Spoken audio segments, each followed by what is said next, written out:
A través del Aula del Pensamiento conocí yo la existencia de esta publicación tan interesante. Yo personalmente me tengo que reconocer como un forofo de la arquitectura del urbanismo de hace muchísimos años. Cuando leí el título, Los grandes centros comerciales y el porvenir de nuestra ciudad por una desamortización ambiental, me pareció un fantástico debate para abrir hoy aquí por delante de ciertos políticos. Creo que los colectivos, y sobre todo en concreto los colectivos empresariales, que creo que somos los que soportamos el peso de la creación de la riqueza, con lo que ello conlleva, con la creación de trabajo, con la creación sobre todo de riqueza socioeconómica. Y creo que hay muchos debates por abrir y creo que este es fundamental. Estamos viendo cómo las ciudades se están quedando desangeladas, estamos viendo cómo los comercios de toda nuestra vida y nuestros vecinos estamos dejando de verlos, estamos viendo cómo ya no conocemos al vecino de la puerta de enfrente y algo es tremendo. Es tremendo porque perdemos economía, perdemos riqueza y cuando he llegado he visto la imagen esa que es impactante. Vemos como un centro comercial es igual que el centro histórico de una ciudad, ¿no? Y me imaginamos la riqueza histórica que hay en esa imagen de ahí abajo. A mí me parece increíble, ¿no? Una comparación que ahora nos explicarán detenidamente. Quiero agradecer mucho hoy la presencia de José Luis Gómez, de David Cabrera, Luis Moya hoy no está con nosotros, Fernando Osuna, y las fotografías que vienen en la publicación, que son de José María González, motrileño, y también fotógrafo del Festival Música Sur y del Festival de Granada. Arquitectos, ingenieros, unos currículum más grandes no pueden ser, así que no doy más la brasa, doy paso con ellos y espero que la charla que sea una ponencia fluida, espero que podamos, porque puesto que es un tema controvertido en cierta manera, es un tema que con muchas opiniones, y espero que podamos consultar y podamos resolver las dudas que tengamos muchos de nosotros, puesto que aquí hay gente que sí o sí, porque están de los dos partidos, van a estar los próximos gobiernos, y yo creo que deberían de quedarse con muchas ideas para el futuro de la costa tropical y de Motril en concreto hoy. Así que nada, os dejo con ellos. Muchas gracias.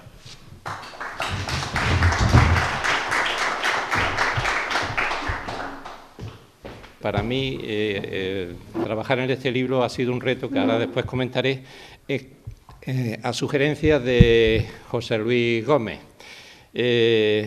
A mi derecha, al final de la mesa, está José Luis Gómez Ordóñez, catedrático ya jubilado de urbanismo de la Escuela Técnica Superior de Arquitectura de Granada. A su izquierda está David Cabrera, también motrileño, aunque también pasa más tiempo fuera de Motril que yo, profesor en la Escuela de Arquitectura. Y a mi derecha, Fernando Osuna, que también es colega de David en la Escuela de Arquitectura de Granada. Este libro surgió a raíz del proceso judicial que se entabló con motivo del proyecto y de la posterior construcción del Centro Comercial Nevada. La denuncia llevaron el tema al juzgado que llevaba el juez instructor Miguel Ángel del Arco, ya jubilado, y Miguel Ángel solicitó un peritaje a José Luis Gómez, y José Luis asumió el peritaje en compañía de David, de Fernando y de Luis Moya, que es un catedrático también jubilado de Madrid, que no ha podido, le hubiera gustado venir, pero no ha podido venir. Y bueno, pues elaboraron un peritaje en el que detectaron una serie de irregularidades de todo tipo en la realización del proyecto y en la posterior, vamos, ya la construcción se hizo una vez que hubo fallo judicial. Pero el proceso fue muy complejo, llevó mucho trabajo de consulta de archivos y de comparar los documentos con la legislación vigente. Realmente fue un trabajo arduo y muy complejo. Claro, cuando el fallo final de todo el proceso no satisfacía, vamos, rompía las expectativas que se habían generado con que se paralizase el mismo, o en todo caso se se demoliese parte del mismo, no llegó a buen puerto, pues eso generó un bastante malestar personal en los autores del peritaje, puesto que las cosas estaban muy claras. Era de alguna forma una rabia contenida por ver que, pese a toda la evidencia, el Centro Comercial Nevada es hoy una triste realidad en Granada. Eso hizo que de alguna manera se conjurase porque querían que esto no quedase olvidado y en un primer momento pues trataban de hacer una publicación más técnica para explicar un poco toda la trastienda y todos los desajustes que hubo en el desarrollo del proceso. Miguel Ángel del Arco, como juez instructor, y puesto que él había hecho su trabajo de instruir el procedimiento, pero no juzgarlo, de alguna manera no era muy partidario ya de seguir con esto. De alguna forma él quería zanjar el tema, puesto que ya no podía hacer más nada, pero José Luis siguió insistiendo y bueno, pues el resultado de ese deseo de que esto no llegase a formar parte de tanto olvido, de tantos desastres urbanísticos como ha habido en Granada y otras ciudades, pues el resultado de este libro en el que ahora se modifica un poco la perspectiva, no tanto sí se habla de todo lo que ha supuesto de ir en contra de las normas, y en contra del sentido común y en contra un poco del patrimonio y el patrimonio ecológico de Granada, pero también se hacen una serie de consideraciones históricas de cuál ha sido la evolución del resto de centros comerciales que se han generado en Estados Unidos, en Europa, a raíz del año 50 en que surgen en Estados Unidos, y se hace una propuesta muy, muy acertada de cómo amortizar estos dinosaurios, como los califican ellos, cómo amortizar estos dinosaurios que destrozan la vida de las ciudades en el futuro, que quizás sea la parte más interesante. Así, hay rabia contenida respecto a lo que pudo ser y no fue, pero hay un deseo de que no se repita y hay una propuesta de cómo arreglar este desajuste. Ellos van a intervenir cada uno en un apartado. Vamos a empezar con las palabras de David, después era el turno de Fernando, después lo haré yo un poco de cuál ha sido mi trabajo fotográfico y terminaremos con lo que nos cuente José Luis del libro Los grandes centros comerciales y el porvenir de nuestras ciudades y, sobre todo, por una desamortización ambiental. Así que tenéis la palabra. ¿Qué os podemos contar de este libro, ¿no? Sobre todo como una invitación a su lectura y que forme parte de una posible reflexión de cara al futuro, ¿no? Porque ha sido, como decía José María, el por qué surge el deseo de escribir este libro, ¿no? Porque ya habíamos hecho un informe, pero tenía una lectura muy técnica que posiblemente, de hecho, está accesible desde la base de datos de la universidad incluso, pero no era de una lectura fácil, ¿no? para el público en general, ¿no? Entonces quisimos de alguna manera hacer una reflexión más asequible a cualquier ciudadano que quisiera acercarse a este tema, ¿no? El tema del comercio, nosotros que somos arquitectos y urbanistas, pues es un tema fundamental en las ciudades. Siempre lo ha sido, desde que nacieron las ciudades, y eso vemos que en las últimas décadas, sobre todo, se está convirtiendo en un hecho que está transfigurando y cambiando también la manera de relacionarnos. Es decir, ahora, antes no sé si hablaba contigo sobre el tema de la ciudad de los 15 minutos y todo esto, que ahora supongo que habréis escuchado mucho en televisión y tal, porque París está insistiendo mucho en esto, que básicamente es un tema que ha existido desde que casi surge el urbanismo, ¿no? Desde hace casi un siglo. Ya se ha hablado de las unidades vecinales, la proximidad, la importancia de que la ciudad tenga cohesión, que haya una densidad no solo física, sino social, de relaciones, y que eso promueva un bienestar general. Ahora se habla tanto de salud, y que mejore también la sociabilidad y, al fin y al cabo, un poco las relaciones. Y tiene mucho que ver con el espacio, cómo se organiza el espacio, cómo se distribuyen los usos, y por no meterme muy en temas técnicos, en estos temas se centra especialmente este libro, ¿no? Como una invitación a reflexionar qué impacto tienen no solo los centros comerciales, sino los macrocentros comerciales, como es el caso del Nevada, que son centros comerciales que engullen de alguna manera la oferta comercial de todo un territorio, no solo la ciudad. Si veis en el plano que veis aquí, esto es el área metropolitana de Granada, el punto rojo es donde se sitúa el centro comercial, está justo enfrente de todo lo que es el PTS, el Polígono Tecnológico de la Salud. Hay con zonas de hospitales y se puede entender como la puerta sur no solo de la ciudad de Granada, sino de todo el área metropolitana. Lo que quiero deciros con esto es que tiene una escala regional. O sea, ya hay gente que desde Almuñécar sube a echar el sábado, para que veáis, de esto hablamos en los artículos, de esta dimensión, de qué área de servicio tiene este tipo de uso y cómo afecta a nivel al comercio. Hoy echaba un poco un vistazo porque hubo un informe unos meses antes de que se inaugurara el centro comercial de la Federación de Comerciantes de Granada, pero se silenció rápidamente y hablaba precisamente del impacto que iba a tener, porque ya había déficit de oferta comercial, es decir, que ya no hacía falta, pues se llevó por delante, decía incluso hasta más de 17.000 comercios. Decía, crea 4.000 puestos de trabajo, pero es que se carga 18.000.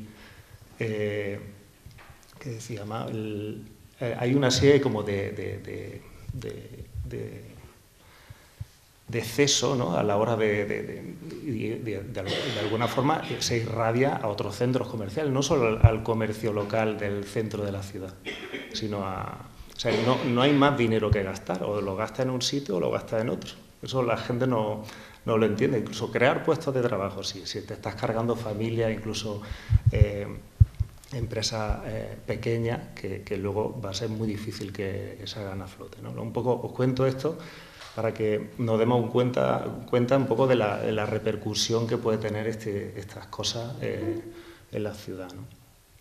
A mí un poco de hecho mi artículo lo arranco con una cita de Ángel Ganivet, que estaba un poco, no sabía si comentarla aquí, pero yo cuando la leí me acordé, digo, esto viene muy al pelo de lo que ha pasado aquí, ¿no? Os la voy a leer rápidamente para que veáis un poco.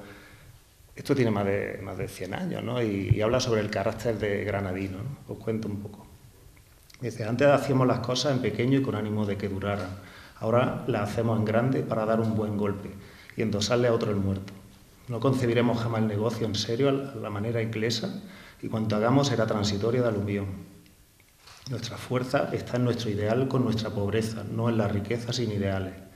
Hoy que los ideales andan dando tumbos, nos agarramos al negocio para agarrarnos a alguna parte. Pero nuestro instinto nos tira de los pies y así vamos naufragando. Curiosa manera de ir. Aquellos hombres no eran cabezas ni corazones, eran boca y estómago. Y allí no había idea, sino apetito. Esto también un poco surge también un poco de mi impresión de que al final un poco a rasgos generales este hecho, lo que ocurrió, de alguna forma la gente lo siente como un exceso, ¿no? Como algo violento, algo desmesurado, ¿no? Como para un territorio en este caso tan frágil como es La Vega y o sea, realmente un tapón importante para la ciudad que necesitamos de alguna manera que no pase impune, ¿no? Y necesitamos también un poco ver las posibilidades que tenemos de revocar, por lo menos de evitar que se produzcan más hechos parecidos a esto e incluso tener un poco la actitud ilusionadora de que podemos ser capaces de hacer las cosas un poco mejor, ¿no? Y esto un poco con lo que surge un poco mi aportación en el libro, la intención sobre todo un poco de ilustrar cómo ha evolucionado el título de mi aportación, se llama Origen y desarrollo de los grandes centros comerciales, el caso concreto del Nevada, pero en algún momento incluso pensé en titularlo como un gran naufragio o algo así, ¿no? Un poco haciendo el guiño como a nosotros nos dio una cierta pena que el no haber conseguido frenar este suceso, ¿no? Pero es muy complicado, quiero decir, no solo depende de nosotros, pero sí es verdad, nos queda un poco la ilusión o las ganas de que la gente se dé cuenta, reconozca la relevancia que tiene o la importancia que tiene el pensar estas cosas mejor, el darnos cuenta también que hay otra alternativa, que hay otras maneras de humanizar las ciudades y de hacerlas mucho más atractivas, incluso más competitivas y más de mayor calidad. Y de alguna forma pues el artículo quiere que narra de alguna forma la experiencia que hemos tenido a lo largo del peritaje, ¿no? Y la sorpresa que nos llevamos al ir descubriendo la cantidad de trucos y de interpretaciones de la ley o de ocultación de cierta información para conseguir lo que desde el inicio tenía intención de hacer, que era conseguir el máximo de suelo comercial en un municipio que no es Granada, pero claramente es Granada, pero hay un poco, insisto, en que están las reglas del juego y hay gente que sabe un poco usarla para, de alguna forma, forzar este tipo de grandes errores que hacen que pues, se intensifique más esta vida suburbana, se dé mucho más protagonismo al coche. O sea, son todos estos aspectos que la gente, pues, de hecho, el otro día escuchaba mucha gente cuando va a Granada, lo primero que hace es ir al centro comercial Nevado. ¿Por qué? Porque es accesible a coche, el resto es como algo más difícil o más... O sea, esa rugosidad que tiene el centro histórico, cuando antes comentaba las callejuelas, eso es complejo. No es tan limpio, tan claro, tan definido como puede ser algo que se vende como un producto, ¿no? Como puede ser un centro comercial, ¿no? Y entonces, todo esto también de cara un poco al proceso que vivimos con el peritaje, ¿no? Y ahora un poco de cara a mirar al futuro, pues la verdad que nosotros, Fernando ahora os comentarás un poco esta previsión de cómo se plantea estas cosas, pero a mí también me hace pensar un poco el comercio, ¿no? ¿Qué va a pasar con el comercio? ¿Sabéis? Con el tema de la venta online, el vender un poco la experiencia. Las ciudades van a cambiar, claramente, entre los drones moviendo paquetería y todas estas cosas que parece un poco del futuro, pero ya está empezando a moverse, pero sobre todo... Pero vamos a seguir consumiendo de alguna manera, posiblemente con más inteligencia o con más conciencia del medio ambiente o tal, pero la gente de alguna forma va a seguir necesitando ese contacto social también. Esta cosa que hemos sufrido con el confinamiento, de darnos cuenta que es que la ciudad debe de seguir siendo un soporte vital para las relaciones y todo esto. Y esto pasa por diseñar bien todos estos espacios. Es decir, tenga una dimensión, que sea cómodo, que sean accesibles y claramente el centro comercial Nevado no ha sido un ejemplo propicio para eso, ¿no? Entonces, nuestro deseo es que aprendamos un poco, entre todos, a ser críticos con este tipo de inercia casi imparable y que intentemos plantear alternativas y no nos quedemos callados porque es lo que la gente quiere, ¿no? Entre comillas, no tiene por qué. Es decir, yo por lo menos en mi caso lo tengo muy claro, que hay otras opciones urbanas y espaciales que son muchísimo más atractivas, pero el mercado, la sociedad, ciertas líneas comerciales, pues en ciertos momentos pues no le interesa, ¿no? Entonces, no quiero insistir mucho en esto, pero creo que este libro, de alguna manera, un esfuerzo, un deseo también y una necesidad que hemos tenido de hacer más legible y que se convierta en una invitación a la reflexión ante este tipo de fenómenos que están transformando nuestras ciudades y que creemos que es necesario que lo tengamos un poco, lo planteemos en muchas discusiones, porque si no parece que esto está bien y no es verdad. Y paso la palabra.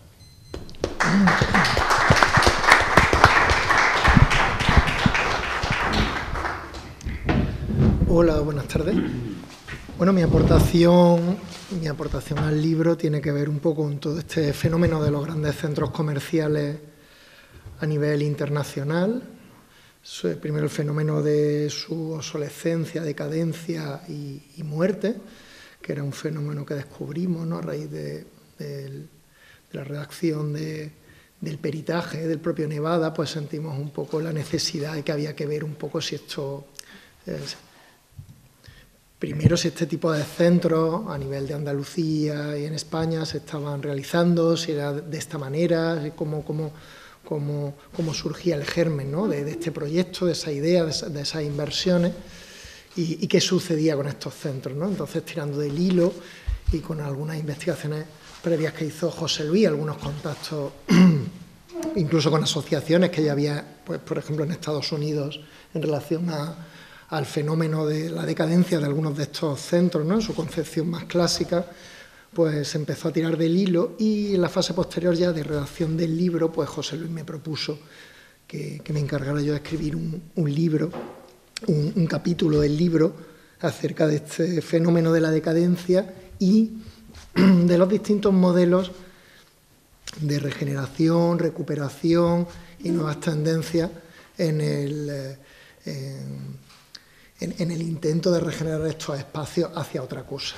Entonces, yo cuando empecé a investigar estas cuestiones vi que, bueno, pues que había muchas maneras de emprender el futuro de estos lugares a partir de su obsolescencia o de su decadencia. Algunos estaban más gobernados por las administraciones y formaban parte de proyectos más complejos, que tenían también relaciones con proyectos urbanísticos, de transformación urbanística. Otros eran proyectos completamente privados y que tenían que ver con la implementación de nuevos modelos de centros comerciales. Y entonces os voy a contar un poco lo que descubrimos, ¿no?, a partir de ese estudio. Como digo, esto parte un poco de la crisis de los centros comerciales clásicos en Estados Unidos, que se empieza a detectar a partir de 2010, ¿no?, donde casi un 20% del tejido de centros comerciales de retail y de comercio, la mayoría pues son unos centros comerciales que tienen que ver con algún tipo de comercio ancla, acompañado de un conjunto de locales o mall, ¿no?, como se conocen en el mundo anglosajón.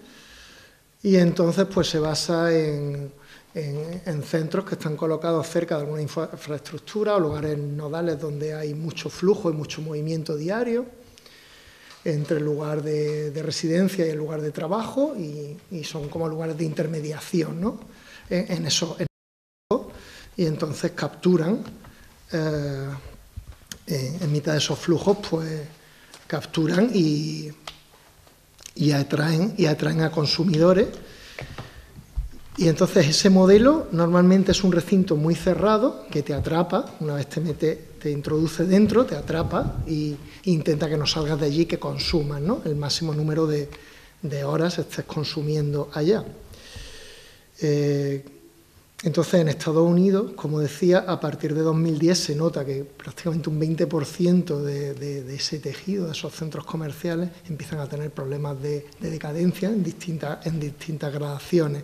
A eso se le llama retail apocalipsis, ¿no? Empieza a haber como un pánico, ¿no?, porque se empieza a observar que no funcionan, que no hay tantos clientes, se tienen que empezar a cerrar muchos de los locales, entonces eso ya da una sensación de decadencia enseguida.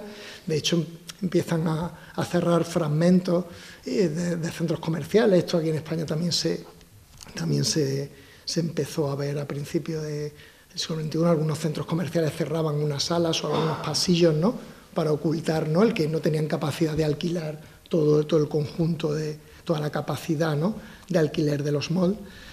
Y entonces se empezó a estudiar este fenómeno, ¿no?, tirando de distintos artículos, distintas asociaciones, distintos fenómenos. Pues bueno, básicamente esa decadencia se empieza a producir, pues las grandes fusiones que se producen de franquicia en Estados Unidos, las grandes economías y las bolsas empiezan a centralizarse, ¿no?, en torno a usos concretos. Luego la aparición también del fenómeno de los big box, que son estos centros, ¿no?, que son de un solo uso, tipo IKEA, ¿no?, estas cajas, ¿no?, de tal, que empiezan a tener mucha fuerza y entonces se convierten en asesinos de categoría, ¿no? Son capaces, ¿no?, tienen tal poder atractivo que allí donde se implantan esa categoría de uso, pues se la cargan a todas las escalas, ¿no? Pequeños comercios, otros comercios que hubieran centros comerciales y algunos de los comercios ancla. El paso del tiempo, resulta que estos centros comerciales no aguantan más de 10 años o se reinventan, o normalmente quedan obsoletos, ¿no?, a nivel de diseño, a nivel del tipo de producto que ofrecen, la economía cambia, los hábitos de consumo, con lo cual se descubrió enseguida que tienen que estar continuamente renovándose. Si no se renuevan, empiezan a entrar en decadencia al poco tiempo. El exceso de competencia. La competencia se puede entender, y supongo a nivel empresarial se puede entender, ¿no?, como algo que carga de energía, ¿no?, y que te obliga a estar siempre innovando y renovándote, pero cuando es un exceso y sobre todo cuando vienen flujos, inversiones a otras escalas y aterrizan en tejidos locales, tienen tal potencia que es un tipo de competencia con la que no se puede jugar, es decir, se cargan todo el tejido local.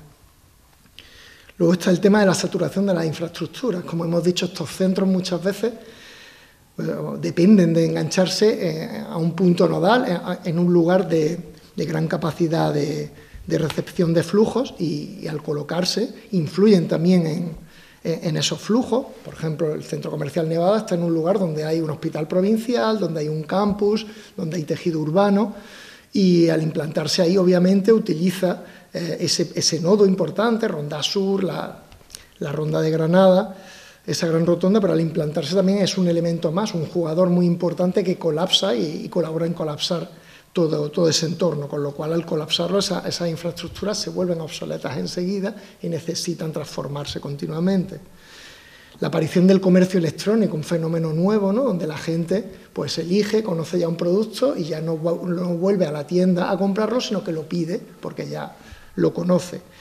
El comercio electrónico pues está previsto que sea en breve el 30%, ¿no?, de la economía, ¿no?, en ciertos canales, en ciertos flujos, con lo cual eso afecta a estos centros comerciales, afecta al pequeño comercio. La monofuncionalidad, muchos de estos centros comerciales se dedicaban a un tema, al supermercado, otros al tema hostelero, al restaurante, y entonces pues han sido menos resistentes a ciertas crisis, cambios, que los que estaban un poco más diversificados.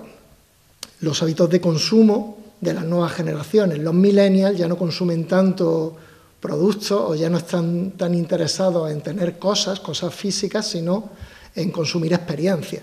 Entonces muchos de estos centros comerciales que vendían y muchos de estos comercios en los malls pues vendían productos y no han sabido reaccionar a tiempo a ese cambio de modelo. Esta gente quiere experiencias únicas, de calidad, y normalmente a nivel de consumo pues son muy fieles a ciertas marcas y tal, y a esas marcas fidelizan por otros medios mucho más novedosos.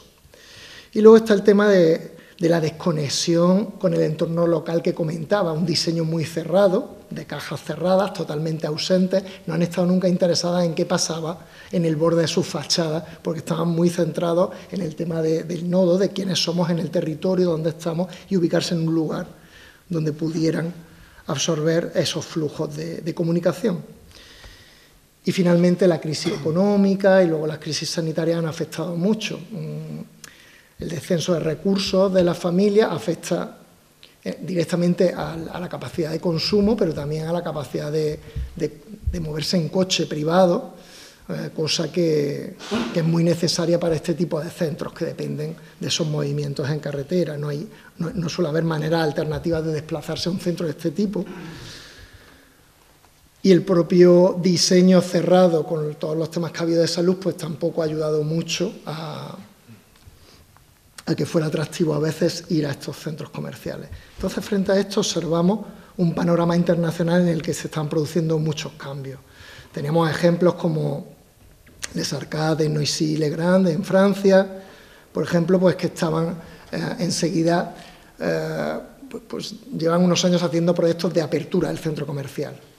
lucernarios, bóvedas cristaleras, cubiertas transitables, que de repente las cubiertas no existían, empiezan a transformarlas en transitables, en poner algunos usos, restauración, miradores, este tipo de cosas, en vincularse al transporte público, cosas que estos centros no se planteaban, no les resultaba atractivo, de repente hay ahí como movimientos, ¿no? En Le Pardieu, pues se trabajan los bordes, las aceras, se abren ventanas, cosa que no suele ser habitual, ventanales, escaparates a las fachadas exteriores, y empieza a haber de repente fricción con los bordes y con las fachadas y relación con las calles adyacentes, que normalmente son calles que están muy vinculadas al tráfico, que no son atractivas para andar, que por la noche dan miedo porque no hay nada, ¿no? Solo hay iluminación de las farolas, pero no hay nada, no hay uso. En Bobigny pues se transforma en una galería cerrada, ¿no? Una galería cerrada casi como una calle interior por la que no se podía salir, se perfora, se cruza con el callejero exterior, ¿no? y se convierte de repente en un lugar, o se empieza a convertir en un lugar de interconexiones, como una plaza cubierta, y además se añaden edificaciones complementarias a la del propio comercio y al de venta, que queda en planta baja. Se ponen también oficinas, nuevas viviendas, un parque, y empiezan como a combinarse con el tejido urbano. Por ejemplo, en el Chinatown de Tainan, en Taiwán, pues allí se decide demoler, por ejemplo, son lugares de alta densidad, de mucha densidad, y el centro comercial se había quedado obsoleto, y entonces deciden demoler y lo transforma en equipo de arquitectura, MVRDV holandés, lo transforma en una plaza con agua, con vegetación, y además dejan restos, ¿no? Es como una ruina, como la memoria de la demolición del centro comercial, algunos pilares, algunos elementos del centro comercial, pero todo transformado en una plaza abierta, ¿no? Entonces luego reactivan los bordes comerciales a través del propio callejero y de los bordes de la excavación y de la demolición, y la activan también comercialmente, pero de repente en un sitio donde no había casi espacio para respirar, lo convierten en un lugar donde acude la gente, con lo cual le dan una nueva vida, aunque hayan eliminado, ¿no?, superficie de comercio, pero eso favorece un poco que respire ese tejido, ¿no?, del Chinatown, y lo convierten en un lugar de afluencia. El Westfield en Praga, pues esto desde un punto de vista ya mucho más comercial y privado, pues deciden como una estrategia, ¿no?, los inversores, porque Westfield es una cadena internacional de centros comerciales de las más potentes, pues en cuanto ven decadencia deciden ampliar su centro comercial, tirar para adelante, ¿no?, pisar el acelerador, invertir y convertirse en el primero que cumple con el estándar de rehabilitación y de sostenibilidad uno de los más altos del planeta, que es el BREEAM, y se convierte en el primer centro comercial que consigue esa certificación, ¿no?, que es prácticamente de centro autosuficiente energéticamente. Es decir, que se van jugando como diferentes estrategias, unas públicas, otras público-privadas, otras completamente privadas, y empezamos a ver un poco cómo está habiendo muchos movimientos en este sentido. Por ejemplo, en Suiza, en Dreisbach Norte, hay toda una reorganización de barrios, de distritos que están fragmentados, y hay un proyecto de urbanización que lo que quiere es redensificar para coser todos estos tejidos y para transformar en general un tejido que está obsoleto. Y entonces en el centro comercial de la zona, que está en cierta decadencia, deciden poner una escuela secundaria sobre la cubierta, refuerzan la estructura y hacen accesible la cubierta y ponen un centro de secundaria, ¿no? Fijaos que mezclas un poco extrañas, ¿no? Pero deciden hacer eso, ¿no?, como poner esa bomba de elemento público, ¿no?, para transformar un poco y para mezclar uso. Entonces casi todos veis que hay sutiles diferencias, pero casi todos están o abriendo al exterior, ¿no?, o colonizando zonas del centro comercial que no eran habituales, elementos físicos, combinando elementos público-privados, naturalizando. En Nuevo México, por ejemplo, en el Plaza Satélite, en una cubierta que no tenía uso, pues crean un parque, tienen que reforzar estructuralmente también por la sobrecarga de la tierra, hacen una laguna, tal, y entonces crean como una plaza y un parque elevado en el mismo centro comercial, con lo cual hacen casi como un espacio público en altura, ¿no? Y generan una nueva afluencia de gente que va allí pues a pasar el rato y de paso consumen. Y además introducen al comercio tradicional que tenían en ese centro comercial, que era el de comercio ancla con unos mal de terciario, pues introducen también el tema de la restauración y otro tipo de usos también para bienestar, salud, gimnasio, familia y atenciones de este tipo. ¿El futuro en qué está? Pues bueno, pues desde el punto de vista de los grandes inversores de estos centros, hablan de cosas desde el punto de vista, esto sí, muy de grandes inversores, de que los centros comerciales van a tener que tomar, o al menos los de estas dimensiones, como cierto posicionamiento, especializarse mucho, ¿no? Los centros de destino son una de esas tipologías. Los centros de destino son, en vez de girar en torno al comercio ancla tradicional, como puede ser no quiero decir marcas, ¿no? Pero un gran supermercado y luego esos pequeñitos mal que lo complementaban, ahora de repente es una gran atracción. Por ejemplo, una gran zona de conciertos, ¿no? Y alrededor de la zona de conciertos se ponen comercios y algunos centros y supermercados y restaurantes y tal, y entonces ahí pues se celebran conciertos grandes y luego la gente se queda por allí, ¿no? Va el fin de semana y además pues hay actividades, hay escalada, hay gimnasios, pero hay como ahora mismo esa tendencia en los centros de destino es que haya un gran elemento de atracción que va cambiando, por lo que decíamos antes también, de cambiar el consumo de físico por experiencia, ¿no? Un lugar que atrae experiencias. Y a partir de ahí pues se arma toda la organización de los mal y el consumo. Los centros de innovación, que son unos centros que aprovechan la necesidad de las grandes corporaciones para analizar comportamientos de consumo y entonces se ponen muchas franquicias y muchos comercios, ofrecen su producto a buenos precios a cambio de que el cliente pues comparta su experiencia, comentarios, ¿no? Y aprender del propio cliente para que luego pues puedan hacer la venta en otros territorios y la venta electrónica. Los centros de valor, que se centran en torno a una idea y valores, por ejemplo, algunos que se deciden dedicar a la comida asiática, ¿no? En grandes urbes, y entonces se centran en eso, ponen una idea, un valor, un tal, y todos apuestan por la masa crítica, ¿no? por ofrecer variantes de esa experiencia, y se convierten en una especie de zoco muy especializado en una determinada idea. He puesto el ejemplo de la comida, pero pueden ser otras cuestiones, ¿no? Y los retail densial, que es una mezcla de retail y residencial, van hacia sectores de la población concretos, por ejemplo, mayores o jóvenes, y entonces concentran una serie de servicios en torno a estas personas para que acudan ahí ante cualquier necesidad que tengan de salud, de consumo, financiera, etcétera, etcétera, ¿no? Entonces son también como unas tendencias que está viendo. ¿Qué pasa con el Nevada, ¿no? Cuando empezamos a ver todas estas cuestiones, ¿no? De la decadencia, las transformaciones? Pues en Nevada nos dimos cuenta de que había nacido ya con una tipología, además de su dimensión desproporcionada para un tejido como el del área metropolitana de Granada, teniendo en cuenta que ya había bastantes centros comerciales en el anillo, ¿no? Del área metropolitana enganchados a las infraestructuras, con lo cual aparecía ahí para cargarse literalmente no solo al pequeño comercio, sino para competir de manera directa con el resto de centros comerciales, ¿no? Era un auténtico devorador, ¿no? Y entonces nos dimos cuenta de eso, nos dimos cuenta de que la tipología seguía siendo muy de centro comercial cerrado, además de que arquitectónicamente, ¿no? Ni los materiales ni nada tienen que ver mucho ni con La Vega, ni con Granada, el mismo tamaño, ¿no? Hemos visto ahí la imagen esta que fabricó David, ¿no? El tamaño de la pieza, ¿no? Eso si lo comparamos con cualquier elemento de Granada, con el casco histórico, ¿no? Pues el tejido histórico de Granada pues está mucho más fragmentado, incluso las piezas grandes como son la Alhambra o la Catedral, ¿no? Pues tienen unos tamaños, tienen una concatenación con otros elementos de la ciudad.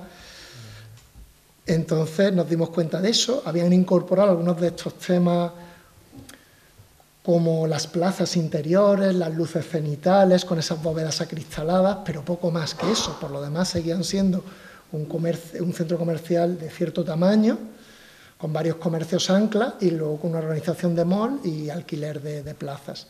Entonces nos dimos cuenta que probablemente pues su decadencia pues sea inminente, es decir, este centro se va a tener que transformar y que renovar de manera inmediata, en breve tiempo, para adaptarse a las nuevas tendencias y además probablemente va a tener que atender mejor a su entorno próximo, puesto que las relaciones con las calles adyacentes, ¿no?, que son tejidos residenciales y adosados, pues no auguran, ¿no?, una buena relación en esas distancias cortas, ¿no? Son zonas donde no hay apenas comercio, las secciones de calle son apenas de 17-20 metros en el mejor de los casos, con lo cual ahí no hay una correspondencia de escalas, ¿no?, entre el propio centro comercial y el tipo de tejido que hay alrededor.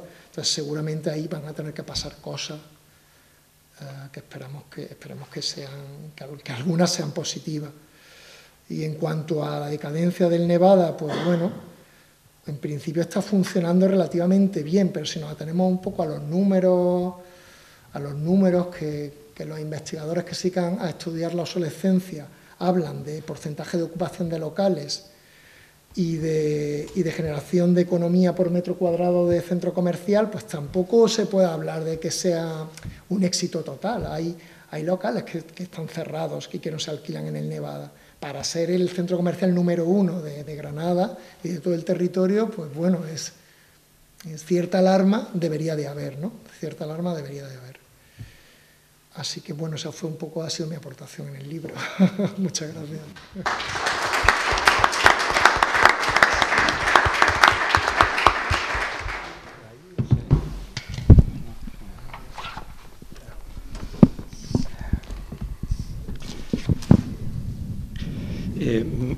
Mi trabajo fotográfico en realidad ha sido un trabajo complementario al trabajo de investigación y al trabajo de reflexión de José Luis sobre el concepto de la utopía y después pues sobre la propuesta de esta desamortización ambiental, que sería lo deseable. Pero, en fin, en cualquier caso, yo le tengo que agradecer a José Luis que confiara en mí para que mi mirada pudiera trabajar sobre algunos de los temas que él me sugirió para afrontar las sesiones fotográficas. Al principio, bueno, esto me daba un poco de miedo, pero al final acepté realizar el trabajo y me lo planteé como un reto, como un triple reto.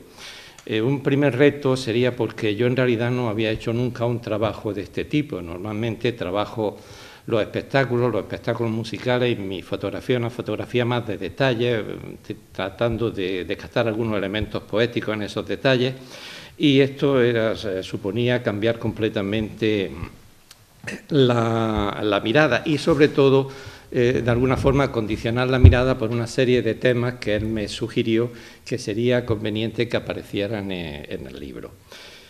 Luego, el segundo reto es que tenía que trabajar en un no lugar, José Luis lo llama lugar evanescente o lugares evanescentes, en un sin tiempo, es decir, un sitio prácticamente una fantasmagoría de sitio que a mí personalmente me produce desasosiego, tristeza y rabia.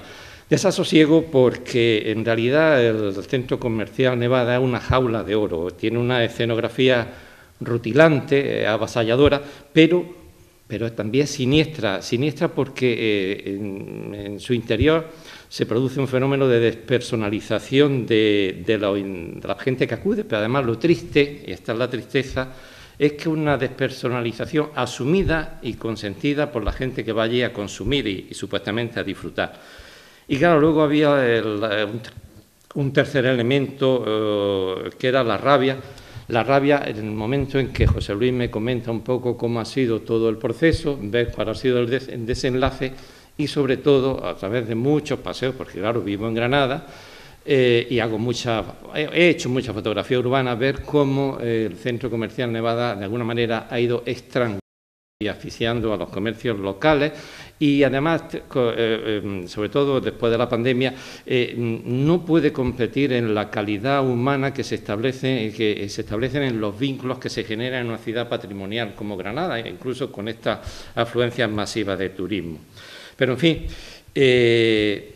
asumí ese segundo reto, y luego el tercer reto quizá era el más complicado, porque es que tenía que buscar unas imágenes que, aun mostrando el bello entre comillas, rostro del Dr. Jekyll, pues viniesen a sugerir esas sombras ocultas, la otra cara del Mr. Hyde, que se escondía a fin de cuentas en esa parafernalia de espejos, de pasillos que no conducen a ningún sitio. Entonces se trataba un poco de hacer bello a lo que yo siempre he considerado, y a mí no me gusta, de hecho no voy allí a Nevada, fui a hacer el trabajo, pero punto, lo que considero un monstruo.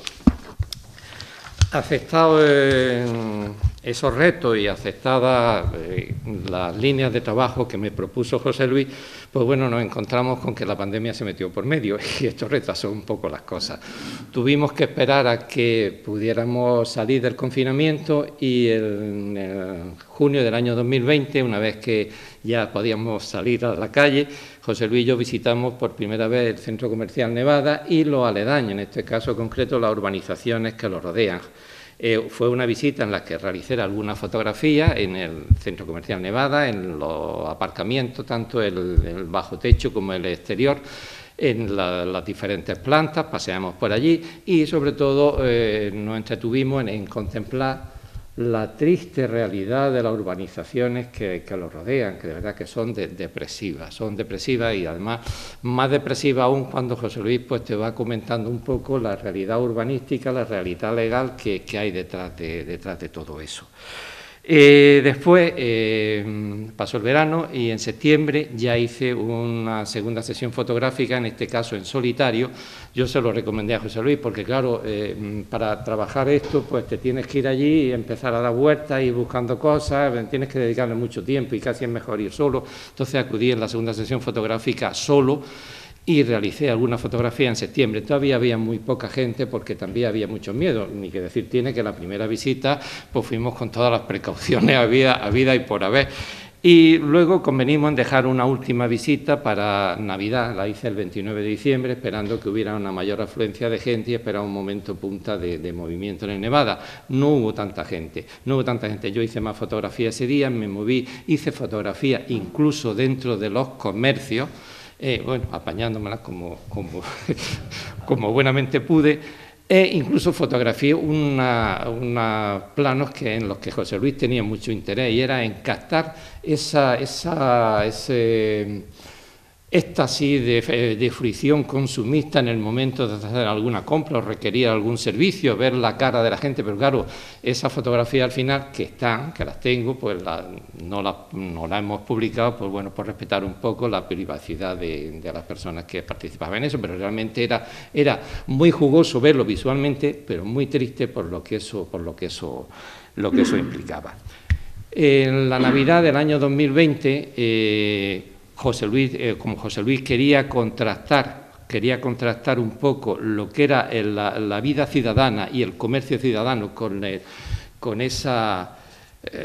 ese baile de los vampiros que a fin de cuentas el Centro Comercial Nevada, quería compararlo con la vida de la ciudad, pues realicé otras 3 sesiones fotográficas aprovechando la Navidad, lo que se mueve la gente en el centro de Granada y los tenderetes que hay de venta de todo tipo de productos en las calles, pues hice otra serie de sesiones fotográficas para captar eso tanto de día como de noche.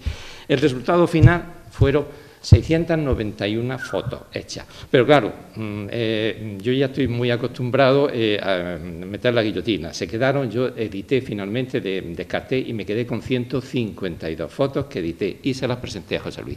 Y José Luis hizo un buen trabajo de edición porque las dejó en 26 fotos nada más. Y además le dio una narración preciosa que es la que forma parte de la serie fotográfica. A esas 26 fotos añadimos 4 que forman parte de un trabajo que estoy haciendo. Son 4 fotos anteriores a la pandemia, de fotografía urbana, en la que se recoge un poco el bullicio, la vida, la alegría, el color y sobre todo la luz que hay en la calle que no hay en un centro comercial. Hay última foto, una foto que nos cedió la empresa Robe y en la que se ve un encarte publicitario de vinilo en uno de los autobuses publicitando al Centro Comercial Nevada. Buscamos durante mucho tiempo uno de los primeros encartes publicitarios del Centro Comercial Nevada en la Robert, que era en el que asemejaba la importancia del maravilloso y rutilante Centro Comercial Nevada Shopping con la Alhambra de Granada y con Sierra Nevada como grande hito de oferta turística y patrimonial a la gente que visitase Granada. Yo estuve mirando entre todas las fotografías que había hecho en calle a ver si había pillado de refilón algún autobús, pero no. Le pregunté a colegas de la prensa escrita de Granada a ver si en las muchas manifestaciones y actos en la calle que habían pillado pues tenían esa imagen, pero no ha sido posible rescatar ese encarte publicitario. Y ya está. Bueno, ahora se va a pasar el conjunto de esas fotografías. Hay 7 fotografías en las que para mí a mí me han gustado mucho. La primera de ellas, la primera que van a ver, lo comento ahora para no devolver después a ella, es casi una metáfora de la seducción despersonalizada que a fin de cuentas supone el Centro Comercial Nevada. Y es una fotografía que me llevó un tiempo hacerla porque vi la idea, vi el encuadre, pero tenía que esperar un poco escondido en uno de los vestidos de los ascensores a que se colocase alguna persona cuyo aspecto y el color del vestuario me viniese bien para hacer la fotografía. Luego hay una segunda fotografía, esa fotografía, en concreto esa. Luego hay otra fotografía en que verá el rótulo de Huila, la E de Huila está oculta, pero que a fin de cuentas ya es la propuesta descarada una propuesta amorosa descarada a un viandante. Esa fotografía también la vi, esta fotografía. Vi el rótulo, eso está enfrente, tiene una especie de salida de emergencia semioscura, así que me metí allí y me estuve esperando que pasara alguien para ver si se acababa seducido por esa chica.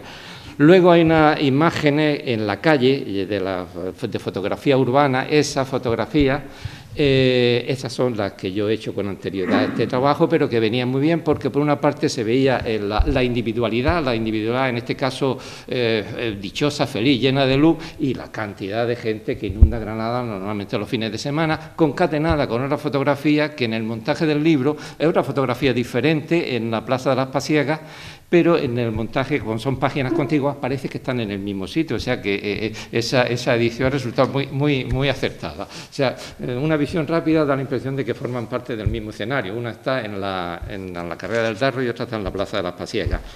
Hay otra imagen que es la plaza de las Pasiegas, la catedral, la gente allí en la escalinata, que es uno de los grandes puntos de encuentro de la gente allí en Granada, y además he metido el comercio típico de Granada y sobre todo luz, mucha luz, como comprenderá, como verá, es una experiencia completamente diferente a las grandes avenidas y las grandes plazoletas del Centro Comercial Nevada. Hay otra imagen que esa fue la primera sesión que hicimos José Luis y yo, en la que hay un monolito en una de las terrazas del Centro Comercial Nevada, que me recordó un poco la irrupción del monolito en la película 2001, Una Odisea del Espacio, que el monolito que a fin de cuentas viene a infundir la inteligencia a la primera tribu de primates, y a mí la paradoja que yo veía que veo en esa imagen, que en este caso el monolito lo que hace es vigilar y controlar la somnolencia de la tribu de casitas clonadas que hay bajo de él, o sea que es un poco la visión contrapuesta.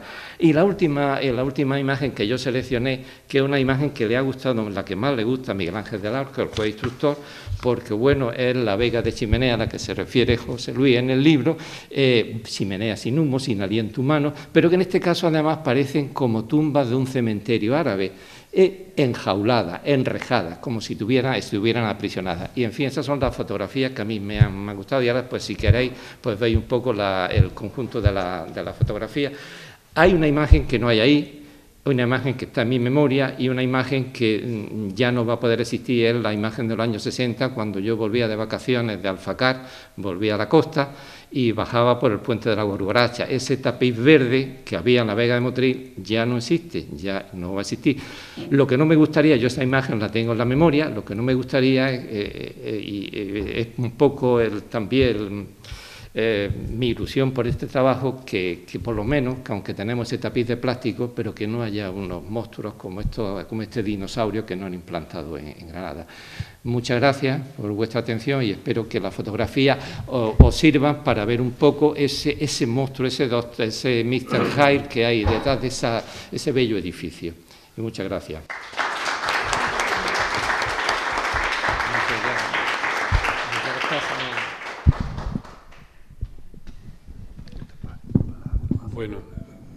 Bueno, ya ven ustedes que se trata de una defensa, el libro se trata de una defensa enamorada de la ciudad, de las ciudades, y se han dado aquí los argumentos fundamentales que el libro desarrolla. Y la última estrofa de este cuarteto solo puede un poco concluir insistiendo en ese aliento de fondo y también en una invitación a que, como todos los libros, es al hacer los suyos los lectores que de alguna forma les dan una dimensión auténtica. Es decir, el libro este, si hablamos de Granada y lo traemos a Motril, es para que desde Motril, o desde esta aglomeración urbana próxima, se piense en qué problemas específicos y qué esperanzas podemos tener para mejorar nuestro entorno vital, aquí.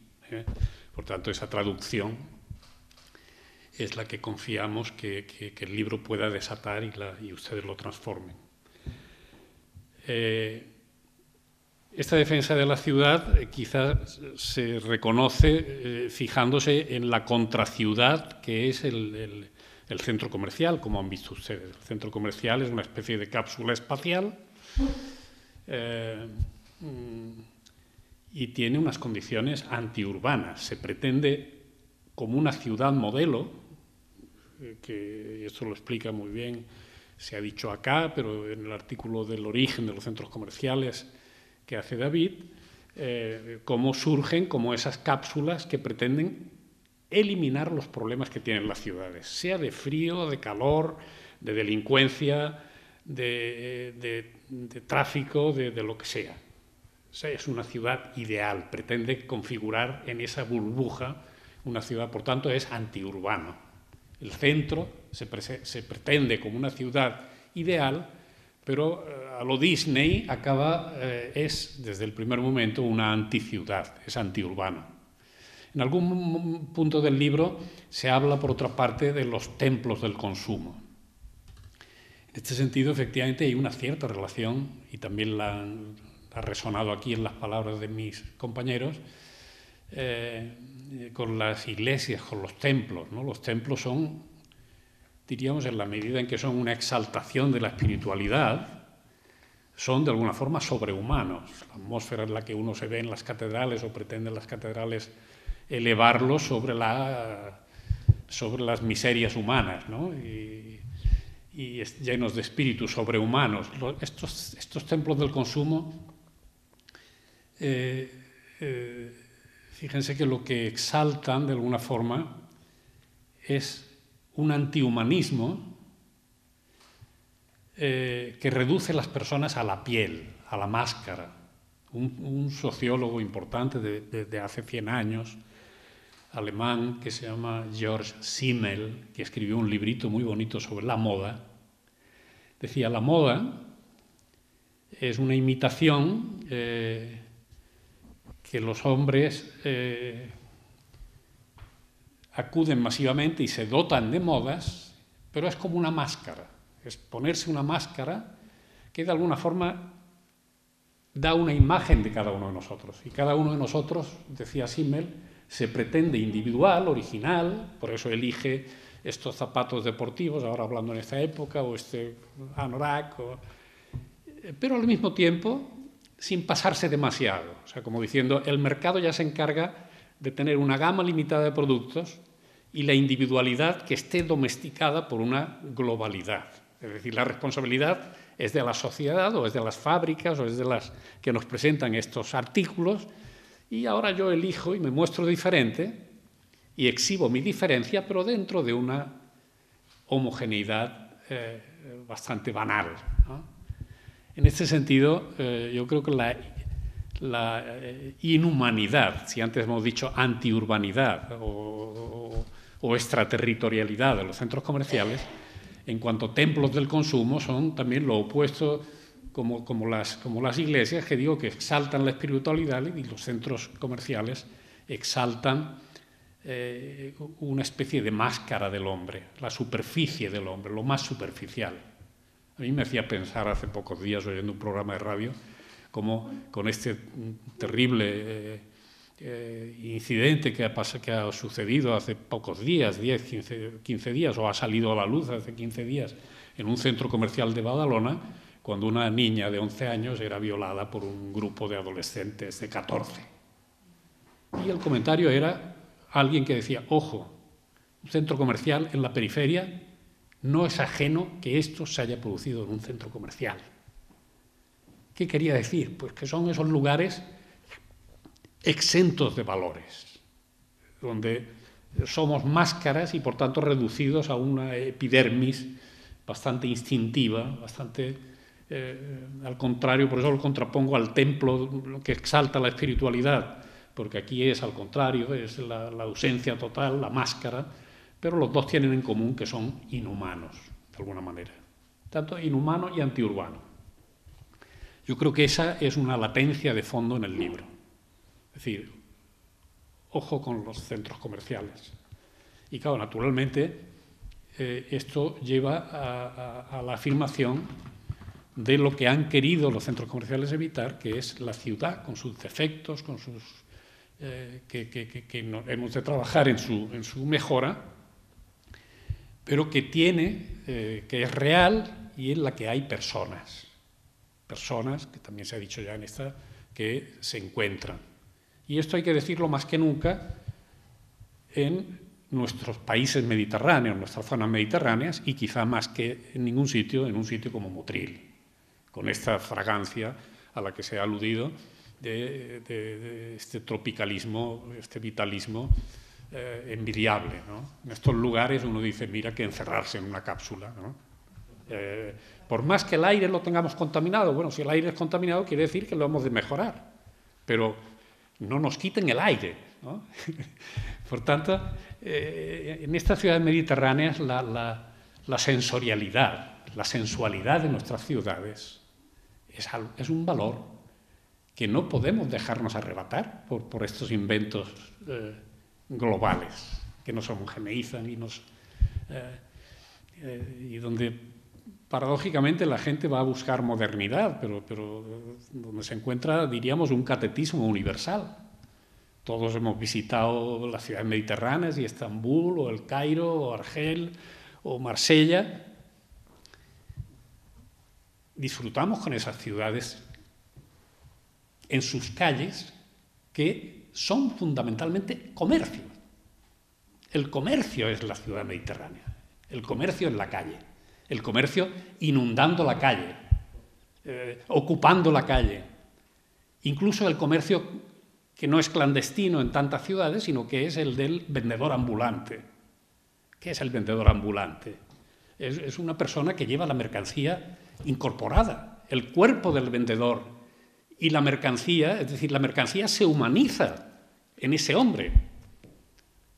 Fíjense, compárenlo con el producto en una tienda de un centro comercial. O sea, ¿qué es el foco en el centro de la ciudad? Ese hervidero ¿qué es el propio comercio, cualquier comercio, el regateo que se produce y que crea tanto enojo en los países árabes cuando alguien compra y no regatea? El regateo es una manera de decir, oiga, no, en la transacción está, los dos satisfacemos una necesidad, yo de comprar y usted de vender, pero dice el vendedor, no se vaya sin hablar conmigo y sin negociar. O sea, el contacto humano es básico. Y eso lo tiene el comercio de la calle. Y si no lo tiene y lo está perdiendo, recuperémoslo, porque es nuestro capital, que se ha dicho antes. O sea, por lo tanto, la sensorialidad y la sociabilidad son elementos que ya no es que sean, es que la ciudad los necesita. O sea, es que el problema es que ya no es que el comercio enriquezca la ciudad, sino que la ciudad sin comercio se muere. La ciudad necesita igual que necesita los árboles, igual que necesita las plazas, igual que necesita el aire que hemos dicho, igual que necesita el ruido y los niños de los colegios cuando salen, necesita el comercio. Y aquí aparece, por tanto, voy a ser muy breve, aparece, por tanto, quizá una consideración que es importante. Las ciudades se han de preocupar, las administraciones, aprovecho que tenemos aquí a una destacada representante del ayuntamiento en el ramo comercial, quizá los comercios, ante esta creencia de los ciudadanos de que la modernidad está en esos lugares, quizás dotar al comercio, primero ayudarle en crear unas amenidades paralelas, crear buen ambiente para el comercio, crear esas zonas peatonales, pero con un acceso relativamente no muy lejano, y en una ciudad como esta no hay lejanías, pero efectivamente después enriquecer el ambiente, que el comercio sea un apéndice más de esa riqueza, como los árboles, de esa riqueza de la ciudad. Entonces, alguien puede decir, bueno, pero es que, claro, es que los comercios estos locales, que sí, muy bonito esa reflexión de que representan más a los productos de la tierra y la sociabilidad y todo esto, pero es que con la venta electrónica, esto no va por aquí. Bueno, modernicemos esos comercios desde los ayuntamientos, desde lo público, ayudemos a formar a jóvenes comerciantes que están dejando los comercios para que efectivamente compitan con mayor fuerza respecto a ese otro comercio que hemos dicho extraterrestre, ¿no? Con cursos, con cosas que seguramente hacen, y creo que aquí hay una audiencia que sabe mucho más que yo de todo esto, ¿no? Pero dotarlos de estas herramientas electrónicas, porque el comercio no dejará de existir siquiera para que la gente vaya allí. Bueno, yo compro electrónicamente, miro el catálogo, pero yo necesito probarme esto en la tienda, esta chaqueta. Entonces, este lugar que ha de ser la tienda, la showroom que dicen los americanos, esto será una tienda muy distinta de la de nuestros abuelos, pero es el comercio de hoy que se adapta, o sea, se moderniza, conservando su tamaño y conservando ese grano fino y esa relación personal con las personas, de manera que no hay centros urbanos sin comercio y no puede haber comercio sin una ciudad amable. Yo creo que son unos argumentos. Fíjense, por ejemplo, que en muchas ciudades españolas, por ejemplo, el mercado, que están en los centros de las ciudades, me conozco bien porque he vivido años allá, los mercados de Barcelona, ¿no? Que son una pieza de la que se enorgullecen los habitantes de aquella ciudad. Bueno, pues van incorporando, por ejemplo, porque hay el ayuntamiento detrás, hay un poder público detrás, y les hace poner en los productos la huella ecológica, es decir, este pescado viene del Cantábrico, esta cosa viene de Perú, esta fruta. Es decir, denotan ya en el producto de dónde vienen, es una información al público, es un avance, ese es un mercado, diríamos, que automáticamente pues a mucha gente le permite consumir lo cercano, consumir los productos y da información. O sea, creo que hay muchas maneras de incorporar modernidad y avances al comercio local y infundirle, por tanto, esperanzas de resistencia, de que venza, de que le gane la batalla al dinosaurio, que además se muere solo por su propio peso y por su propia envergadura y lo patoso que es para encajarse en territorios delicados como es este. Es decir, que esa batalla solo la pueden ganar estos centros si perdemos la esperanza. Este libro es un instrumento de creación y de alimentación de esa esperanza. Y nada, por último, quizá aludir a que si efectivamente fomentamos esa amenidad de la calle, de nuestros centros históricos, posiblemente desde el urbanismo tengamos que hacer los técnicos también un cierto esfuerzo en que la ordenanza y la construcción de la ciudad sea más razonable en sus plantas bajas, ¿no? No puede ser que las plantas bajas de las ciudades en principio estén todas destinadas a comercio. Habrá sitios donde posiblemente otros servicios, incluso la flexibilidad de que algunos comercios puedan transformarse en otra cosa o otra cosa en comercio. Es decir, ahí hay una rigidez que seguramente hay que agilizar y quitar esas trabas para que la inversión en comercio no se vea como algo que es invertir en una cosa que la historia ya se ha llevado por delante, ¿no? Sino que es un mecanismo de futuro. Y la escala territorial. Yo quería acabar aquí con la escala territorial, porque hablamos de la calle, pero en alguno de nuestros cursos académicos en la universidad, yo recuerdo ya hace 10 años, que escribimos un libro también no sobre la costa tropical, sino sobre el corazón de esta costa tropical, y hablábamos desde Torrenueva a la Herradura, incluyendo los pueblecitos estos desde Lobres a Jete. Es decir, 8 ayuntamientos, 100.000 habitantes en 20 kilómetros. Esta ciudad es una ciudad en sí potente, Motril, pero también es una capitalidad de una ciudad más grande de 100.000 habitantes. 20 kilómetros los recorre el tranvía de Armilla a Tarfe, en Granada. ¿Por qué no? Aquí puede haber un transporte público por una calle que se llame calle 340, que es la antigua calle, la antigua carretera. ¿Por qué no es una calle esa carretera? Ya hay una autopista. Hagámosla más calle.